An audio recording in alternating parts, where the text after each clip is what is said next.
दादरचा कबूतरखाना स्थलांतरित करण्याबाबत पालिकेकडून बैठकीचं आयोजन। प्राणी संघटनेकडून कबूतर आकाशातील पिल्ल अशा आशयाचे पोस्टर दाखवून दयाळूपणा दाखवण्याचं आवाहन।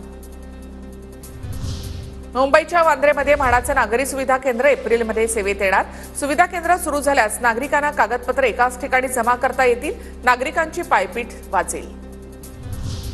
कोस्टल रोडवर आतापर्यंत 3000 भरधाव वाहनांवर दंड।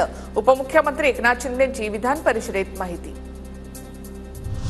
मुलुंडमध्ये योग्यरित्या कचऱ्याची विल्हेवाट न लावल्यामुळे रस्त्यावर साचले मातीचे थर। वाहनधारकांचा आरोग्याचा प्रश्न ऐरणीवर। पुण्यामध्ये मार्च महिन्यामध्ये कमाल तापमान 41 अंशांच्या पुढे। कोरेगाव पार्कमध्ये सर्वाधिक 41.3 अंश तापमान। पुण्यामध्ये 531 जागांसाठी 3000 मुलींची गर्दी। पोलीस भरतीच्या वेळी मोठा गोंधळ। गर्दीमुळे अनेक मुलींच्या पायाला दुखापत झाल्याची माहिती। पुण्याच्या सिंहगड रोड भागामध्ये 18 फेब्रुवारीपासून जीबीएसचा एकही नवीन रुग्ण नाही।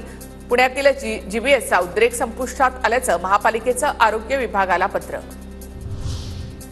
उष्णतेची लाट येऊन गेल्यानंतर आता हवामानामध्ये पुन्हा बदल।